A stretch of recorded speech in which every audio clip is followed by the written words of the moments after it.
Attention, si vous êtes au volant, à moto ou même à vélo, c'est le danger pendant l'hiver, les plaques de verglas qui transforment la chaussée en patinoire.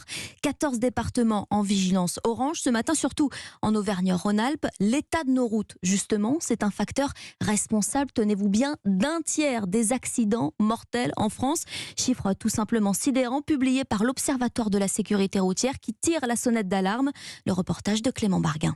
Dans son garage, Miguel reçoit de plus en plus de clients aux véhicules amochés, bien souvent à cause d'un défaut de voirie. Au niveau des trains roulants, ça s'ouvre beaucoup plus. Les jantes fissurées, les amortisseurs qui fuient de plus en plus à cause des gros chocs nid de poule. Donc les trous dans la chaussée, c'est de pire en pire. Nid de poule, travaux mal sécurisés, absence de marquage au sol. Il y a quelques mois, Isabelle, motarde aguerrie, a eu un grave accident en butant sur un séparateur de voies. Quadruple fracture, vraiment l'omoplate complètement explosée. C'était un défaut de voirie puisque le séparateur de bus avait été mis en place et il n'y avait pas encore de marquage. Aujourd'hui en France, 30% des accidents mortels sont liés à un défaut de la route. Un chiffre alarmant pour Didier Renoux, délégué général de la Fédération française des motards en colère. Il y a certainement une influence notable du fait que beaucoup de routes ont été décentralisées, puisque l'État s'est dessaisi d'une partie du réseau national qui sont devenues donc des routes départementales. Et il est clair qu'il y a un problème dans l'entretien des routes. En 2012, la France figurait en tête du classement du Forum économique mondial pour la qualité de ses infrastructures routières.